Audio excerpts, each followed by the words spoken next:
The one and only, the irrepressible, the legendary Steve Holland, ladies and gentlemen. Good morning, sir. How are you? Happy post 4th of July, Mr. Same to you. Did you have a ribs cookout, or what does Steve Holland do for entertainment? You can't believe Steve Holland stayed at home most of the day yesterday by himself and enjoyed the heck out of it. Those are rare moments for me, being in the funeral business and being absorbed by the public literally 24/7.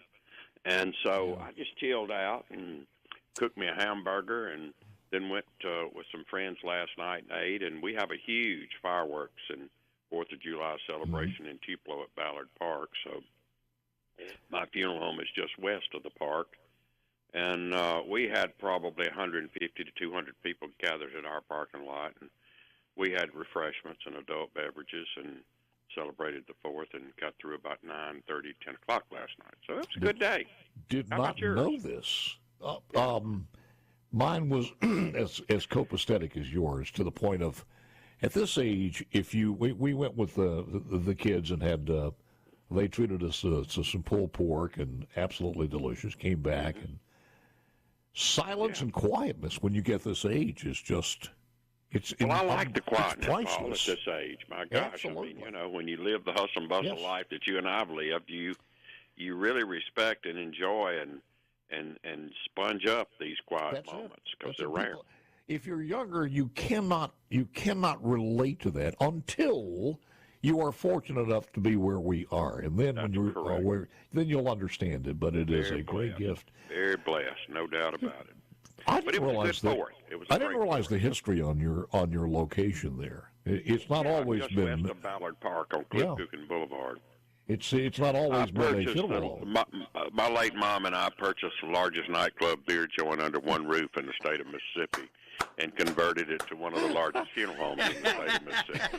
Now, who else could get by with that? And may I say, my late mother was a saint, and she's the one that came up with it, and I went, Mother, what the hell? You can't put a funeral home in a beer joint. She said, yes, we can. And she pulled out a piece of notebook paper, and she had already drawn the plan off.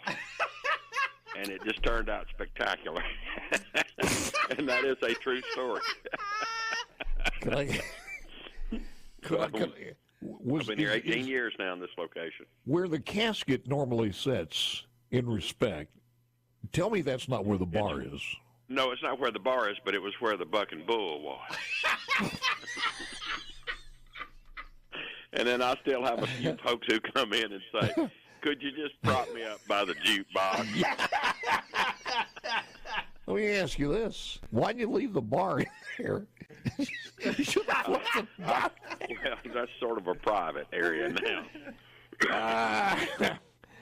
I'll tell you, the day I had open house, I'll never forget it. Or the day before I had open house on Saturday, open house on Sunday afternoon, 18 years ago, there was this guy who rolled in here on two wheels. I mean, literally, he was sauced, to say the least. And he said, let's get a drink when he got out of his car. And I just looked at him, shook his hand, told him who I was. And I said, sir, this is no longer a nightclub. It's a funeral home. And the man just went total white. I mean, it was like the blood drained out of his body.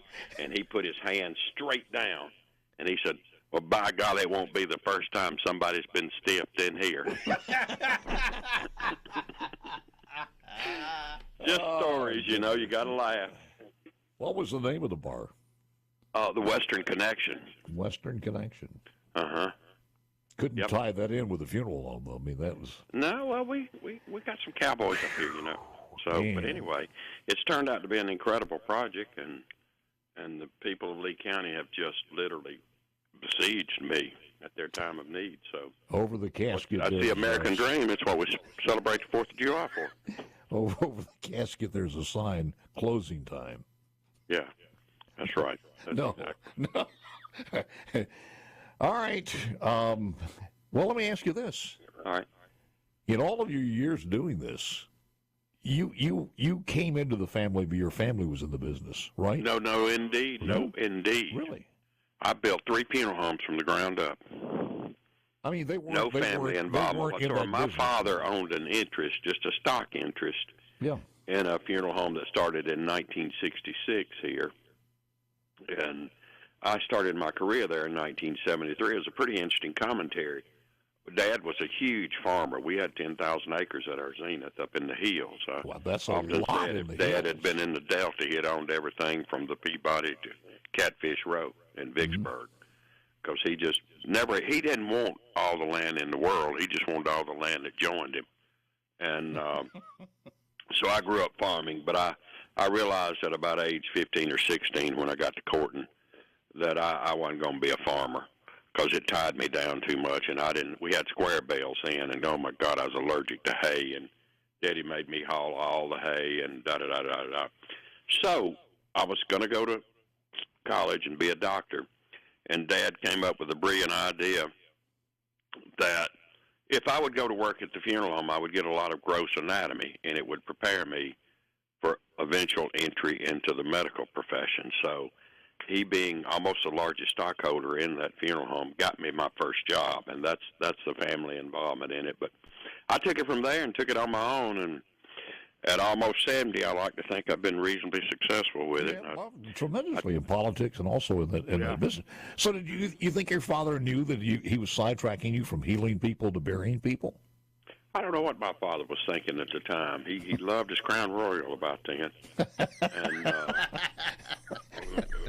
he would imbibe from early morning to late. He just was an interesting fella because he never seemed to have gotten tight, as we'd say in the country. Apple doesn't fall far from the tree, does it? Oh, no, that's not true. I'm Come on. You are legendary I'm just a marginally sinful United Methodist, Billy McCoy at one point said, you people are going to have to get rid of all of this damn liquor at the Capitol. Mm-hmm. And I think there were truckloads of liquor that was out of there, except in one particular desk. Oh, Lord. Paul, you're telling all my secrets. No. And thank God for the press. Emily Wagster tipped me off and said, I think there's going to be a search of your office. Yes. And my office at the time was on the first floor of the Capitol, where that used to be huge magnolia tree, where I sprinkled some of Tim Ford's ashes when he died. And then they come in and tore the tree down and remodeled. But anyway, I guess he's still in the ground somewhere there.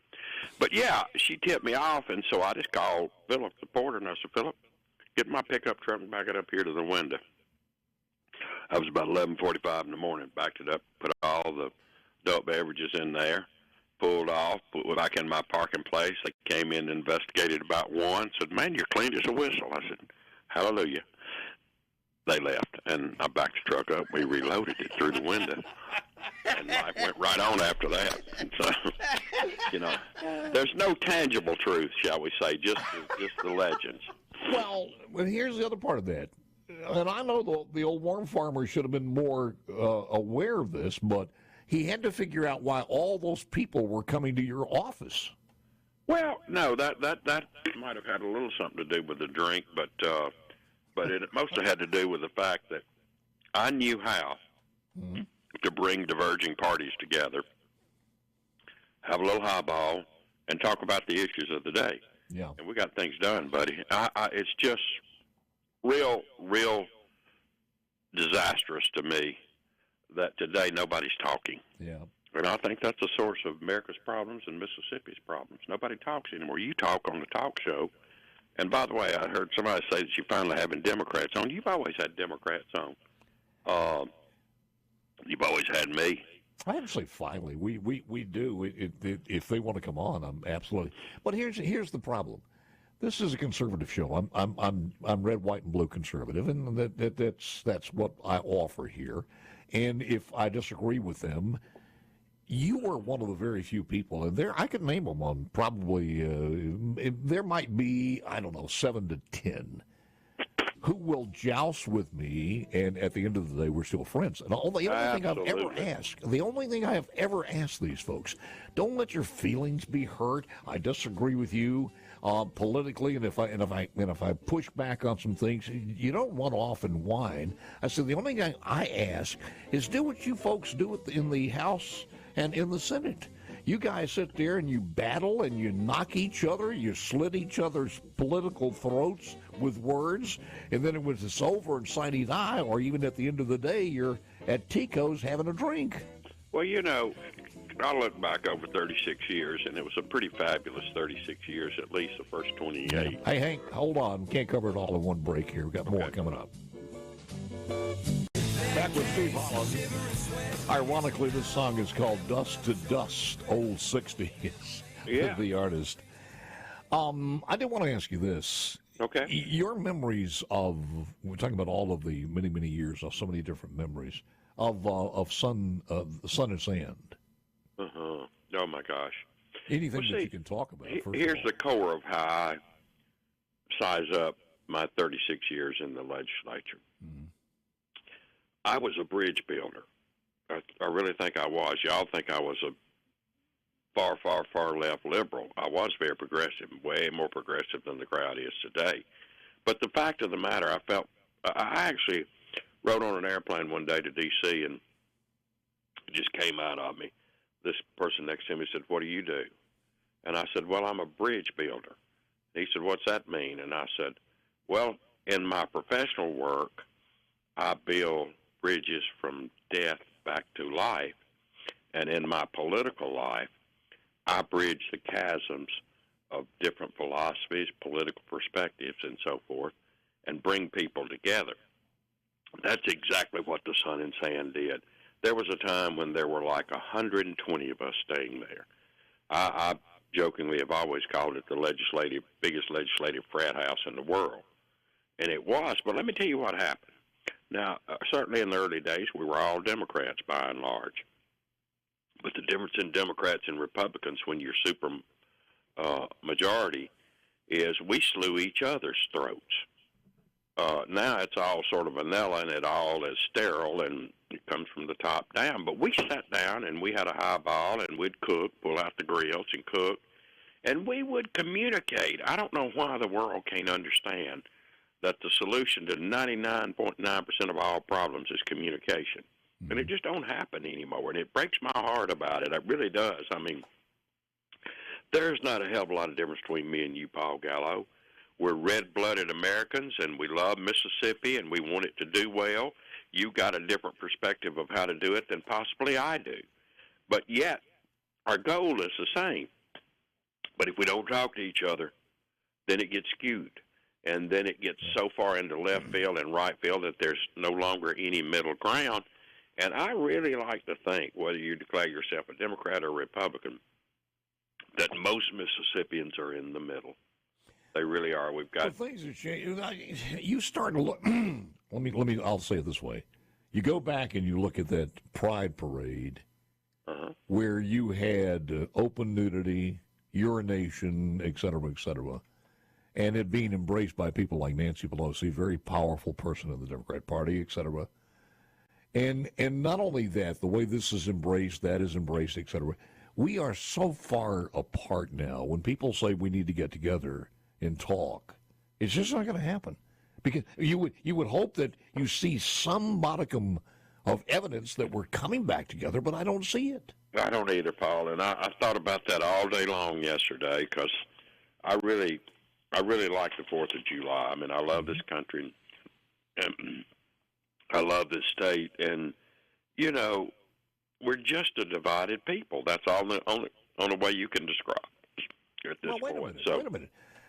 When if I see you carrying a flag or posted in front of your house, my thought is, number one, that you are possibly a white supremacist or a voter of a particular candidate or a member of a certain party, and you do not think that maybe they just are a proud American.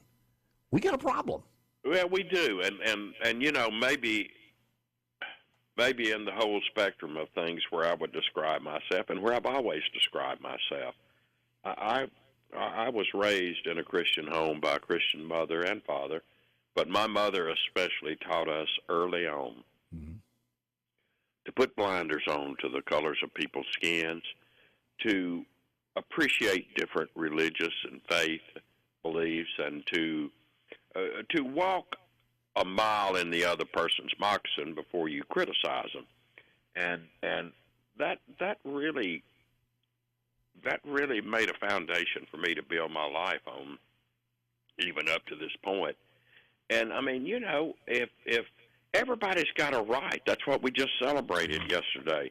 The American spirit, the spirit of our founding fathers, that we are the land of the free and the home of the brave, and we've got to respect a pride march. Now, I know all of us get out of hand. Yeah, you think this has some origination as far as our lack in public schools to teach what we need to teach? Mm-hmm. Yeah, well, it's a whole different environment today. I go back and actually, I don't know. I mean, I've got 3 college degrees, so for a Mississippian, I consider myself to be generously educated, and I'm a voracious reader, especially of history and biographies, autobiographies. And people, I don't know, it just frustrates me to no end. People today live strictly on social media, and I see it in my funeral home from when I started 51 years ago in this business. People that come in, they don't even know what to say. They'll get on their cell phone and look up funeral etiquette. Now, you think I'm stretching that, but it's true. I see it, and we don't socialize anymore. I was telling in a text message to my 4 children yesterday, I said, what y'all don't understand was all 39 Holland grandchildren on July the 4th met at Papa and Mama Holland's house for a day on the farm, for good food, for getting to know each other, for respecting our grandparents. We didn't even have any. We barely had landlines. We had party lines, is what we had back then, and so you couldn't tell any secrets or anything, because hell, your whole neighborhood, rural area, wouldn't know what you're saying. but the fact of the matter is, it brought on a kind of civility that just don't exist. We've lost the family. I lost my crap. We don't have a lot of time, and we got to do this again. We'll make it a regular feature. But I got to. When you look at all of the things and where we're going now, how do you turn this around? Somebody asked me one time, we were talking about Donald Trump, and he said he is the most, the number one person in American history, will go down in American history, or in history of the world, as being persecuted character assassination more than anybody else. And I said, that's not true in my mind. It's not. I said, I think the number one character assassination job that's been going on even longer than Donald Trump is Jesus Christ. Oh yeah. And and look at where we've come now over the period of 20 or 30 years on him as an individual, as a human person while he was on Earth. Right. You're exactly right. And I don't know. I mean, I'm not one that